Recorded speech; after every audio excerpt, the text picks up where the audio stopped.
Dub 10.3.2023. godine. Pa, dobar vam dan, poštovani slušatelji. Evo, napokon i mene, nije me jako dugo bilo, ali evo ga, oporavio sam se od upale uha. Opet sam ja ovdje, vaš voditelj Marko Cavrić. Danas imamo razne teme na repertuaru. Evo, želio bi prvo svim našim dragim damama, ženama i svima koji se tako osjećaju, želio bi čestitati Dan žena sa zakašnjenjem. Evo, čestitka od mene. Svima sam čestitao, samo sam mami ujutro zaboravio, ali dobro. Kad smo već kod Dana žena, sada ću prepustiti riječ voditeljici Maji, kojim i ovim putem u javnosti čestitam Dan žena. Evo, Maja, izvoli. Hvala ti, Marko. Od hvala se ne živi, ajde.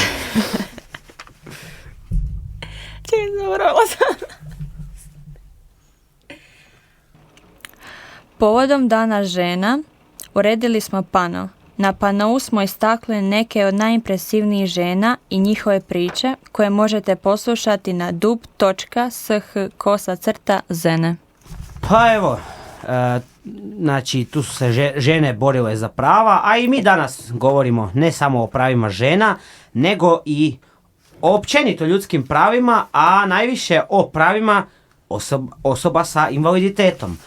Pa eto, danas, povodom toga danas su nam ovdje došli naši dragi gosti iz udruge Zaželi, gospodin Domagoj i gospođa Iva. Pa ja bih molio naše drage goste da nam se predstave. Dobar dan i bok svima od mene. Evo, kao što i vaš voditelj najavio, moje ime je Domagoj. Inače radim kao edukator za udrugu Zaželi. Specifično se bavim temom ljudskih prava i demokracije. Jako me zanimaju teme koje se tiču prava, jednakosti, tolerancije i jako se zaista veselim što ćemo kroz 5 tjedana u vašem centru zajedno provoditi aktivnosti. I s nama je ovdje, kao što ste rekli, Iva, a onda će vam se i ona sama predstaviti. Dobro. Pozdrav svima, ja sam Iva i ovdje sam ispred udruge Zaželi kao jedna od osnivačica udruge Zaželi. Drago mi je da smo uspjeli ostvariti suradnju sa vašim centrom na projektu kojeg smo započeli provoditi prošle godine u 8. mjesecu. Po prvi puta provodimo ovakvu vrstu projekta u koju ćemo uključiti zapravo djecu i mlade s oštećenjem vida i oštećenjem sluha. I to je to. Dobro, čime se vi sve bavite tamo u organizaciji? Udruga Zaželi je osnovana 2020. godine. Nedavno, jako smo mladi zapravo. Mladi, ali smo uspješni, dobro nam ide na tom planu projektnih aktivnosti. Kao što sam spomenula, udrugu sam ja sam jedna od osnivačica i osnovala sam ju zajedno sa još 2 kolega. Nas 3 zapravo smo dugogodišnji zaposlenici udruga civilnog društva i tako 2020. godine nam je sinula ideja ajmo mi probati nešto svoje osnovati, svoje pokrenuti da vidimo da li ćemo uspjeti ili nećemo. Moram priznati da smo uspjeli. U ovom trenutku provodimo projekte za pružanje osobne asistencije, pružamo usluge videćeg pratitelja, pružamo usluge tumača znakovnog jezika. Mm-hmm. To su prvi projekti koje smo dobili, financirao je Europski socijalni fond. Onda smo se malo bacili na područje zdravlja, pa eto provodimo projekt kojem promoviramo zdravlje i zdrave načine života. Organiziramo različite edukacije na temu promocije zdravlja i prevencije bolesti. Ovaj projekt koji smo provodimo u suradnji sa vašim centrom nam je došao pa negdje 3., 4. po redu i tu se zapravo bavimo sa djecom i mladima. U ovim projektima koje sam spomenula su nam korisnici uglavnom starije osobe, a evo sad smo se kroz projekt koji sam spomenula, tu su nam korisnici djeca i mlade osobe. Da vas pitam nešto što se tiče znakovnog jezika. Evo jedna zanimljiva, meni je moja mama pričala, ona je uvijek htjela naučiti znakovni jezik dok je bila tako mojih godina, na kraju dobila slijepo dijete. Ok, na kraju naučila brajicu, ok, ali znakovni jezik, kad ste ga već spomenuli, jer možete malo opisati našim slušateljima, možda neko ne zna kakav je to oblik komunikacije. Znakovni jezik je jezik kojim komuniciraju gluhe i nagluhe osobe. U znakovnom jeziku vrlo bitna komponenta tog jezika je ekspresija lica i pokreti ruku. Znači mi komuniciramo zapravo pokretima ruku i ekspresijom lica. Mnogi misle da je znakovni jezik zapravo nekakva gluma ili pantomima. Ne, to je komunikacija. Ali to je zapravo pravi jezik, to je način komunikacije kojim komuniciraju osobe s oštećenjem sluha. I to je jezik, nije pantomima, to je jezik. Ono što ljudi misle da je univerzalan u cijelom svijetu, da se sve gluhe osobe u svijetu sporazumijevaju na istim jezikom, to nije točno. Svaka država ima svoj znakovni jezik. Ozbiljno. Tako je, da. Wow, ja to nisam znala. Da. A možda i za vas sve koji nas slušate, ako želite naučiti neki od znakova koji su vrlo jednostavni, recimo kad 2 puta kucnete od stol sa rukom, to znači dobar tek. Evo, upravo tako. Da bar sad nešto na stolu, sad bi lijepo kucnuo. Ti to po laptopu mogu lupaš. Ne, nije, po ovako po stolu. Pa, ne, kupit ću vam novi ako koja cijena? Nemaš para. Ne znam, to je... A nemam za cigarete, onda ništa, ne, za cigarete. Uglavnom, dobro, znači, koja je razlika, ovo je na hrvatskom, je tako, dobar tek, na hrvatski znakovni jezik, ili? To je univerzalni znak koji razumiju i osobe, strane gluhe osobe. Aha, dobro. Ali neki znakovi koje mi pokazujemo su drugačiji nego što ih pokazuje, ne znam, Amerikanac, gluhi, Njemac ili bilo koji drugi stranac. Mogu ja pitati zašto, zašto svako ima posebno svoje? A zašto svako ima svoj govorni jezik poseban? Zašto je engleski, da. Zašto je njemački, njemački? Mislila sam da kako se osobe sa oštećenjem sluha, da to je sve isto. Nije. Znači svaka država ima svoj znakovni jezik, ali postoji jedan sustav komunikacije koji nazivamo međunarodni znakovni. To je nešto poput Esperanta.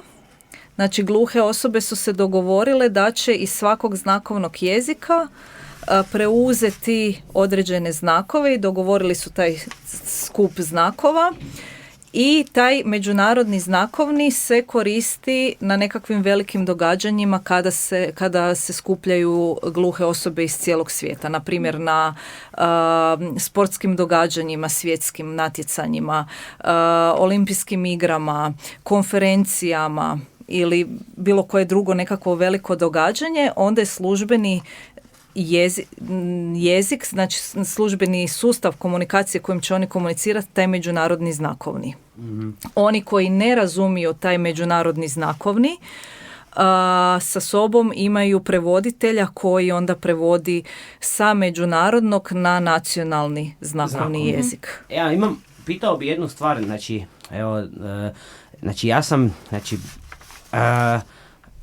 ja sam bio, mislim da je bio i jedan naš učenik Mateo, ne znam više, profesor Mirko i ja, znači bili smo na jednom događanju gdje su bile također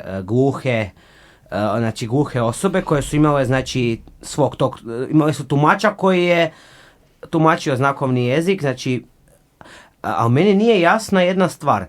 Kako osoba koja ne čuje, ona može govoriti? Znači, ona je pričala, meni to bilo ono fascinantno, to je... Da, tako je. Znači, ovisi o oštećenju sluha od osobe do osobe. Znači, ovisi koliko je to oštećenje, kada je nastalo oštećenje, da li je osoba rođena s oštećenjem sluha ili je sluh izgubila u starijoj dobi i gdje se javilo to oštećenje, na kojem dijelu uha. Svi oni zapravo mogu govoriti, njihov govorni aparat, odnosno glasnice, nije oštećeno. Oštećen im je samo sluh. Znači, glasnice su im potpuno zdrave kao i svima nama.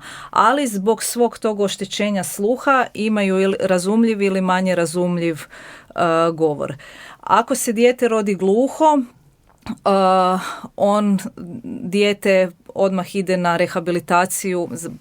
Poželjno je da što prije krene na rehabilitaciju govora i slušanja. Ide se u suvak i tamo zapravo ga uče izgovarati riječi. A kako ga uče kad ne čuje? To je fascinantno. Verbotonalnom metodom. Kako? Možete opisati? Najjednostavnije kako bi gluhi mogli naučiti govoriti i kako osjećaju vibracije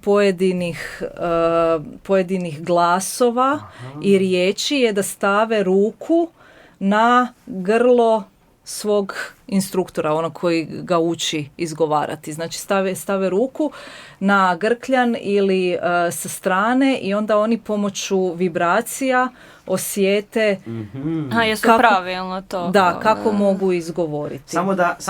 Znači stave ruku, samo da malo previše ne stisnu, to baš ne bi bilo dobro. A to sigurno neće. Aha, znači zanimljivo, znači to nisam znao. A uglavnom, znači tako oni uče izgovarati pojedine... Tako uče izgovarati, ali ima dosta i ljudi koji su sluh izgubili u starijoj dobi, znači rodili su se kao čujuća djeca, kao čujuća djeca su naučila pričati, usvajali su jezik se inače usvaja slušanjem, naučili su pravilno izgovarati riječi, ali nešto se dogodilo kad su odrasli i izgubili su sluh, da li zbog bolesti, trauma ili bilo čega drugog. Takve osobe imaju razumljiv govor. Znači one pričaju kao i čujuće osobe. Znači ovisi kad se javilo to oštećenje sluha. Da, razumijem. Ali da se, na primjer, gluhoj osobi, na primjer, da staviš slušni aparat. Dobro. Da li bi ona... Pa to isto... da li bi čula? Da. To opet ovisi o njezinom stupnju oštećenja sluha. I da li je gluha ili je nagluha. Obično nagluhe osobe, one koje imaju malo slabije oštećen sluh, obično one dobivaju slušni aparat, koriste ga, ali taj slušni aparat im koristi samo za orijentaciju u prostoru. Znači da se po zvukovima mogu orijentirati, da znaju da li auto dolazi, ako su u prometu, da li im je auto koji im je trubio iza njih, ispred njih, mogu razlikovati muški i ženski glas ili nekakve druge zvukove. Da li oni skroz razumiju sa tim aparatom, ne znam. Ako želite komunicirati sa osobom koja ima slušni aparat, poželjno je da budete u nekakvoj tihoj okolini, ne bučnoj, na primjer ne u kafiću gdje svira muzika i gdje je žamor ostalih ljudi koji piju kavu. Njima je zapravo i uz taj slušni aparat će im biti jako nerazumljivo, jako će se morati koncentrirati, bit će im zapravo naporno komunicirati u takvoj okolini. A na primjer, da gluhu osobu stavite negdje, ne znam, među jako puno zvučnika i da sve te zvučnike pojačate na maks, znači ne bi ništa čuo, jel tako? ako je 100% gluha ne bi, ali bi osjetila vibraciju koju proizvode. Ili detonacije, na primjer eksploziv, također ništa, jel? Osjetit će vibraciju. Da, ma Mi bi na kraju oglušili od tih zvučnika. Ne, pitam, jel me to zanima, na primjer, kada je neki jaki zvuk, uvijek me to zanimalo, jel bi onda barem malo nešto čuo, samo vibraciju. Ne, neće osjetiti, neće čuti tu detonaciju, ali će osjetiti vibraciju koju proizvodi taj zvuk. Da, možda samo da napomenem, često nam govore korisnici i ljudi koji jesu gluhi da slušaju glazbu i onda kad sam ja počeo malo intenzivnije raditi s njima, bilo mi je čudno kao pa kako sad slušaju glazbu, ali zapravo stave slušalice, pojačaju do maksimuma tu glazbu i onda opet osjećaju te vibracije, onaj bas kad udari ili ono kad vibrira, sve onda čuju tu glazbu i onda kroz taj način isto mogu pratiti stvari. Zapravo osjećaju glazbu, bi rekli. Evo, pitanje za gospodina Domagoja. Može, da pače. Znači, vi ste slabovidna osoba, je li tako? Jesam, da. Koliko posto vida? Imam negdje 30% trenutno, s tim da su mi rekli da će malo i opadati još vjerojatno tijekom godina. Je li vam je to od rođenja ili? Od rođenja, tako je, da. Dobro. A kako ste onda prolazili kroz obrazovanje i to? Da, vi niste bili u Jer Ne, niste bili u Ne, Vinkobeku. vrlo je to zanimljivo bilo jer moji roditelji tad nisu uopće imali na umu da bi mogli me upisati u centar u Vinkobek, nego su me upisali u običnu školu gdje sam zapravo, pa nije bilo jednostavno, ali sam imao jako dobru podršku. I od strane učitelja koji su, kad bi zapisivali nešto na ploču, čitali na glas, od prijatelja iz razreda koji su mi pomagali i diktirali neke stvari, pa bi ja malo zapisivao ili s većim slovima u bilježnicu, kad bi imali testove uvećavali bi se. Dakle, sve je bilo standardno, samo evo nisam bio u centru, da, roditelji tad nisu znali uopće da postoji ta mogućnost. Imam ja već dosta godina, pa evo, tako je to tad bilo.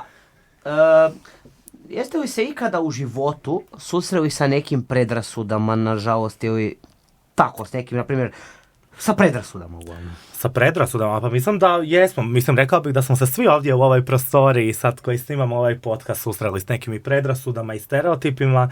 Ako govorimo specifično o slabovidnim osobama ili slijepim i slabovidnim osobama, često ljudi mi govore, i to mi je uvijek zanimljivo, nisi me pozdravio, a hodao sam preko puta ceste. Ja govorim, pa da, ali te nisam vidio. Nema veze, mogao si me pozdraviti. Naprimjer, evo, to je jedan kako? Ajde, ako čuješ osobu, onda okej. Tako je. Ali kako onda čovjek očekuje da slabovidna osoba može vidjeti na daljinu? Pa to stvarno, ljudi su danas stvarno, joj. Pa fali nam dosta edukacije i senzibilizacije, čini mi se. Da, evo, ja nemam potrebu koristiti ni štap, ni bijeli štap i tako dalje, i onda čim vi nemate neko pomagalo, ljudi misle da možete vidjeti jako dobro i onda vjerojatno iz tog onda proizlazi to. Da, i mislim, često je bilo, joj, pa kak sad ovo ne vidiš, pa ovo su sitna slova, pa možeš ti to pročitati. Bilo je takvih stvari koje su se događale često. Da. Ali mogu biti malo i onako kao govoriti o nepoštenim etičkim praksama u školstvu, pa nama je puno izazovnije, ne možeš tako lako prepisati stvari. Faka da, Pa mislim, ovi kad šalabaktere videći naprave, razumiješ, onda ti staviš onaj sitan font i možeš prepisati. Ja sam se zato u nižem razredu snašao jako dobro. Možda bolje da to ne govoriš ako profesori slušaju sad. A to u nižem razredu. Sad teško. To je osnovna škola bila. Ja sam se, kako sam se ja dobro snašao, ljudi moji. A neću to odavati da ne bi bilo, ali sam imao 5 i 4. Daj sad odaj onda. Jel? Pa naravno. Malo se stiši. A dobro, ajde. Znači, pa imao sam onu elektronsku bilježnicu Pronto. Znači, to je govorna elektronska bilježnica. Znači, stavite slušalice i govori vam šta. A može to i za muziku koristiti, može sve. I uglavnom, ta bilježnica je bila mana, ali za mene je to bila prednost, što nije imala ekran. I ja sam tako znao fino. Evo, ja sjećam kad pisali smo, ne znam koji je to bio ispit, iz povijesti je bio SSSR, tu sam prepisao dosta stvari, tog se sjećam i fakat dobio ja 4 fino, nisam htio baš sve točno da ne bi bilo sumnjivo, Pametno, da. da, jer nisam učio baš tad pretjerano, mislim nisam ja baš pretjerano ne učim, a idem na maturu, znači ono, ali nije to, i čak sam jednom i u školski sustav u osnovnoj školi provalio da niko znao, znači da niko živ znao nije, znači moja asistentica u nastavi je meni dala USB stick da si kopiram neke stvari za školu. Ok, ja sam si kopirao neke stvari za školu, ali sam kopirao također i jednu opomenu koju nisam smio kopirati, ja sam to fino imao, ja sam to doma čitao. Točno se sjećam. Izriče se opomena Fabijanu Lajiću, 6. razred, koji je ugrizao učenika, točno se sjećam. Dobro. I tako sam ja probao, niko nije skužio. Blažena bilježnica koja nema ekran, eto to. Vidiš, da, trebaš biti kreativan isto nekad u životu. Jel da? Aha, a gospođa Iva, ona je isto slabovidna ili? Ja nisam slabovidna, sad već pod starije dane primjećujem da postajem bit nagluha. Dobro, a kako ste se onda, kako ste došli, kako ste se vi odlučili baš za taj posao? Znači, kako je to sve krenulo? Ja sam po struci socijalna radnica. Dobro. I kad sam bila 4. godina faksa, na faksu nam imali smo kolegi socijalni rad s osobama s invaliditetom i dolazile su nam kao gosti predavači različite osobe s različitim vrstama invaliditeta. I na jedno predavanje su nam došle gluhe osobe koje su nas, s kojima smo komunicirali i podučavale su nas znakovima iz područja socijalnog rada. I onda kad je bilo najzanimljivije, kad smo se mi ufurali u komunikaciju, onda su one prekinuli i rekli, sad je gotovo, ako vas zanima dalje, upišite se na tečaj znakovnog jezika. I onda sam se ja upisala jer mi je to bilo super, ovak mi je lijepo izgledalo, ono, pričaš sa rukama, ne moraš koristiti glas. Svi se zapravo smiju ispočetka toj facijalnoj ekspresiji. Malo smo si smiješni dok se gledamo, dok komuniciramo, ali zapravo ta facijalna ekspresija dođe sama po sebi, uopće ne doživljavaš ju, da li si podigao obrve, usta se nasmiješuje ili to dođe prirodno zapravo u toj komunikaciji. I tako sam ja onda krenula na tečaj znakovnog jezika. Završila sam 4 stupnja i nakon što sam završila ta 4 stupnja zapravo dosta dugo nisam bila u kontaktu sa gluhim osobama jer me život zapravo odveo na skroz drugu stranu. I u jednom trenutku, mislim da je prošlo nekih 8 godina od trenutka kad sam završila taj tečaj, nazvala me kolegica koja je bila zaposlena u udruzi gluhih i pitala jel bi nama fali osoba u udruzi, jel bi se ti zaposlila. Ja sam rekla da naravno, ali imam problem, ja sam zaboravila sav taj znakovni jezik, ja se na znakovnom jeziku znam samo predstaviti i reći drago mi je da smo se upoznali. Da.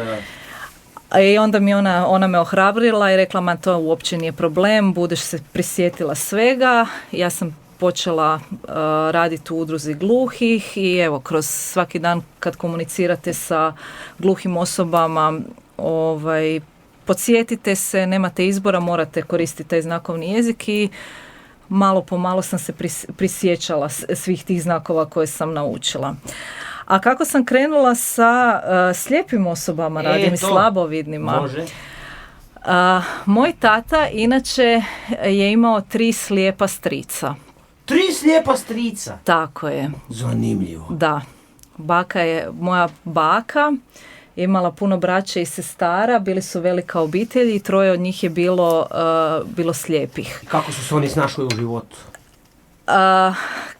Pa iskreno nisam baš sad sigurna, ja sam bila zapravo mala kad sam s njima bila u kontaktu, ali ono što je meni bilo fascinantno, oni nisu živjeli u Zagrebu, moja baka se rodila u jednom malom selu na moru i mi smo tamo odlazili na ljetovanje. Tamo bi se zapravo vidjeli sa svima njima, skupila bi se cijela obitelj i meni je zapravo bilo fascinantno vidjeti mog tatu kako on komunicira i kako se snalazi sa tim svojim stričevima, kako im opisuje sve što se događa oko njih, kako ih vodi. Ja sam se zapravo pred slijepom osobom osjećala užasno ukočeno jer nisam znala šta. Dođem pred nju i kažem bok, ja sam Iva, dalje više ne znam, noge su mi se odsjekle jer nisam znala pristupiti uopće slijepoj osobi, bez obzira što sam imala slijepe osobe u obitelji. Da. I tak je to trajala, ta je moja paraliza pred slijepom osobom dosta dugo, dok nisam upoznala jednu osobu koja mi je razbila sve predrasude i uvela me zapravo u svijet slijepih i slabovidnih osoba.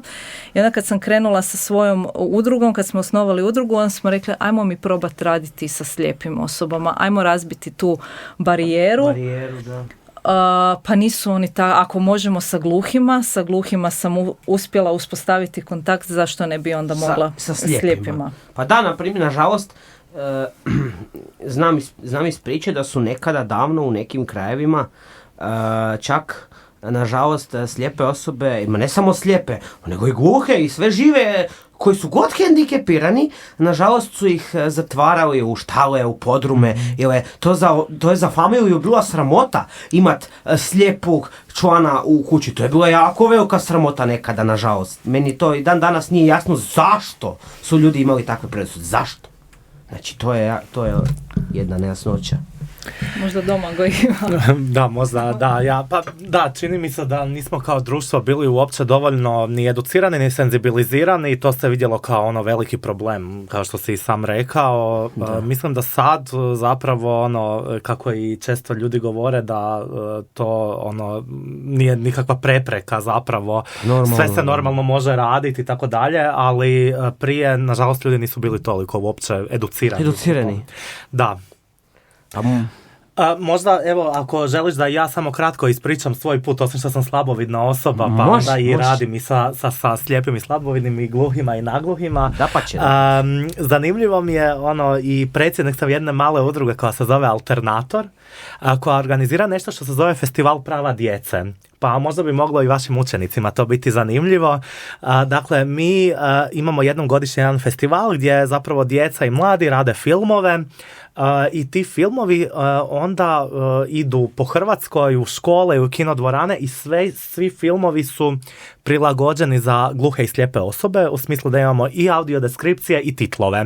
Tako da onda zapravo omogućavamo i slijepim i slabovidnim učenicima, ali gluhim i nagluhim da prate filmove i da gledaju filmove. Imamo čak i svake godine dva velika filma europske kinematografije u kinima koja se prikazuju, koja su napravljena po principu isto audio deskripcije i onda nam dolaze u kinodvorane zapravo slijepi i slabovidni gledat filmove, što je onda zapravo totalno cool jer nemamo toliko mogućnosti uopće to raditi.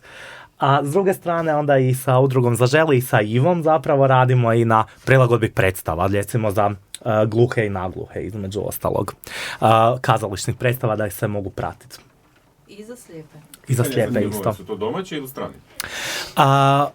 Što se tiče filmova, ovi u kinodvoranama koji se puštaju, ta dva filma su evropski filmovi, kvalitetni filmovi evropske kinematografije. Evo recimo ove godine smo imali jedan film koji se zvao Moj tata Kobasica.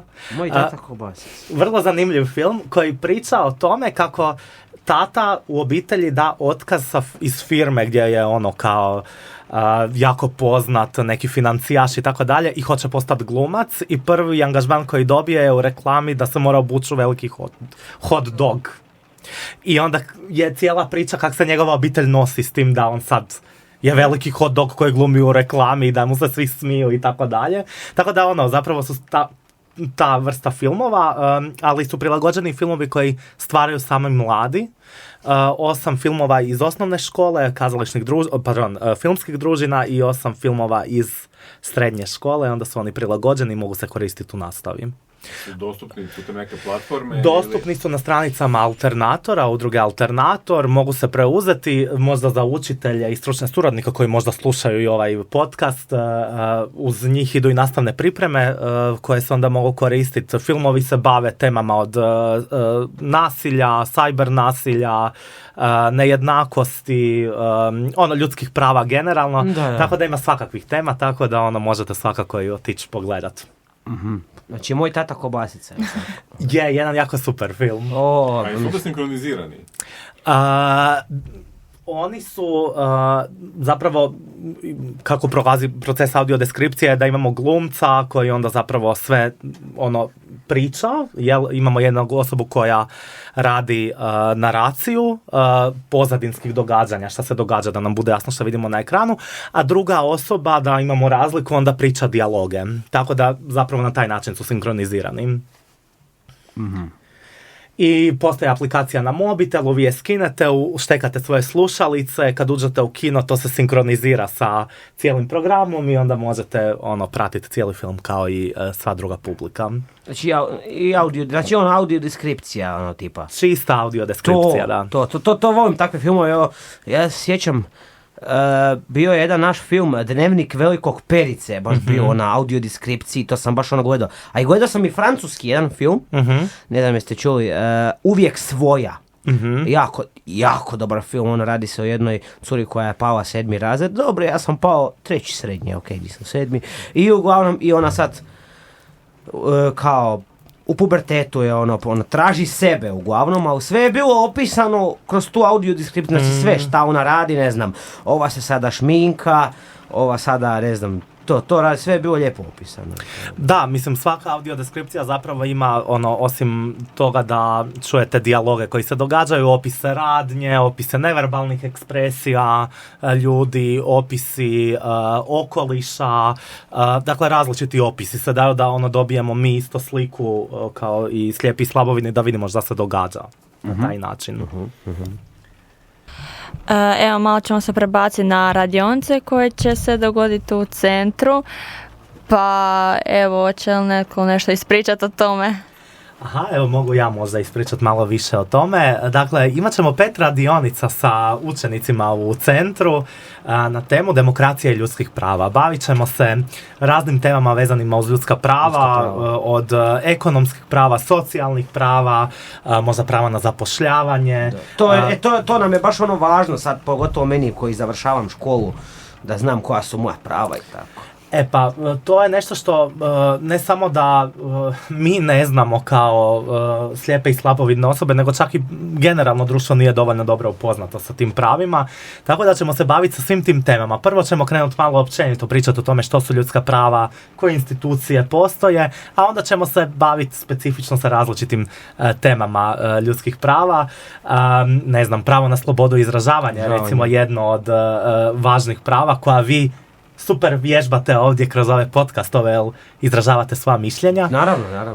Tako da i bavit ćemo se i time između ostalo. Tako da se zapravo jako veselim da ćemo kroz radionice, tih 5 radionica, obraditi različite teme. Ideja je da zapravo osim toga da pričamo o ljudskim pravima, da onda i sami vidimo i smislimo na koje načine možemo mi biti ti koji će ta prava promovirati dalje u društvu, da se zalažemo bolje za njih. Vidjet ćemo, možda možemo napraviti neki ili plakat ili neku kampanju koja se može provesti, pa ideja je zapravo da malo budemo i na praktičnoj razini, ne samo da pričamo. Da, normalno, i teorija i praksa treba, tako je, evo, na primjer, a ovo što ste rekli, da se ja nadovežem malo za ove predrasude za slijepe i slabovidne osobe, ovo kaj ste pričali da, kaj me nisi vidio, kaj me nisi pozdravio, nisam te vidio, a i ovo, i to je dokaz da mi još uvijek mislim, naravno ne kao prije, ali još uvijek živimo u primitivnijoj, nažalost, sredini, kako bi to rekao, to sam ja primijetio. Ispravite me ako griješim. Pa Da, mislim da ono što sam već spomenuo, postoji jako puno udruga koje se bave ovom temom, ali možda je važnije da imamo udruge koje su zajedno djeluju, pa da onda sve te udruge se okupe i naprave neku kampanju ili nešto da ljude još više senzibiliziraju. Čini mi se da tog baš jako puno fali, da ljudi samo dobiju razumijevanje. I ono što smo mi vidjeli je da je važno da, recimo, ako je ikako moguće u redovnim školama, isto imate učenika koji je ili gluh ili slijep, jer onda na taj način svi drugi učenici u razredu budu senzibilizirani o tom pitanju. Jer ovako kad samo pričamo o tom, uopće nema nekog velikog odjeka. Dobije se neko promjena u razmišljanjima, ali kad vi imate osobu ispred sebe cijelu školsku godinu, to je totalno druga priča. Onda znate kako nešto prilagoditi, što je toj osobi potrebno i dobijete drugčiju razinu svijesti o tom. Da, istina je. Da, možda isto i da spomenem da na radionicama ćemo raditi različite teme ljudskih prava i bit ćemo otvoreni i da vi isto predložite neke teme koje želite raditi, tako da stvarno se veselimo ove mogućnosti da zajedno malo raspravljamo o ovim važnim temama. U društvu često ne pričamo o ljudskim pravima, govorimo često da su prava zakinuta, a ne znamo onda kako se zauzeti za sebe, pa ćemo i o tom isto malo razgovarati. Pa da.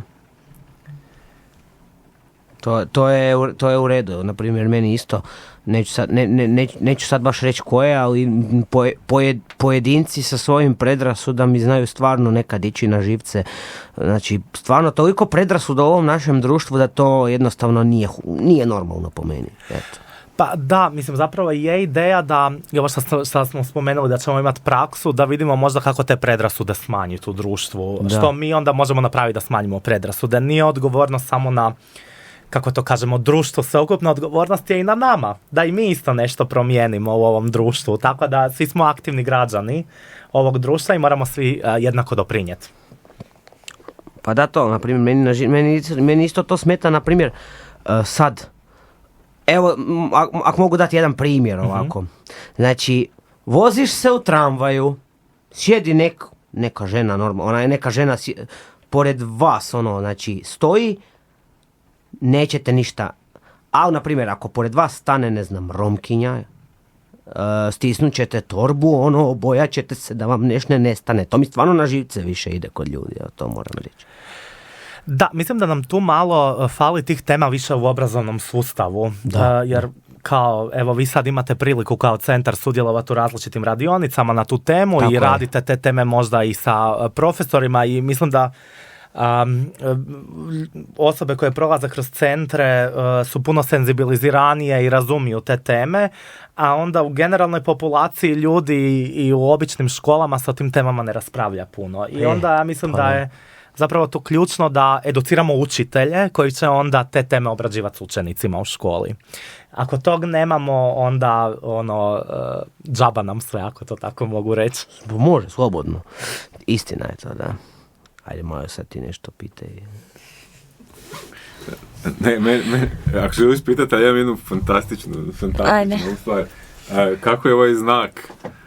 Jedan znak znakovnog jezika je dostupan i slijepima i gluhima. Da. I fantastičan uvod u našu slavnu rubriku. Znači, da se bacimo na jelovnik, a? Može, evo, na primjer, kad smo već kod ovog znaka, dobar tek, znači, hajmo malo na jelovnik, jer da vidimo šta nas očekuje sljedeći tjedan, pa izvoli. Može, ja ću čitati jelovnik, a vi ako želite možete komentirati. Ja ću sigurno. Da. Može? Ja ljubitelj hrane. Ajmo. Za ponedjeljak, 13.3. Za ručak imamo porelu kvarivo sa piletinom, makovnjača. Ovdje je napisano da se tako govori. Makovnjača, da. Je, to je pita od maka. Aha, za mene je to gužvara sa makom. Da, kužim, da. Makovnjača i voće. A za večeru imamo hambi, pljeskavicu, ajvar i cedevitu. Jedva sam na dijeti, ali može. Pa moraš jedan dan ima slobodno. Ja radim 5 godina u Vinko-Beku, 5 godina je Marko na dijeti. I 5 godina sam ja i ovdje, da, tako je. Ta je dijeta funkcionalna koji moja. Marko je možda na kivi dijeti. Da, Jedeš sve osim kivi. Pa nisam Bog zna dragi kad sam zadnji put kivi jeo. Pa to.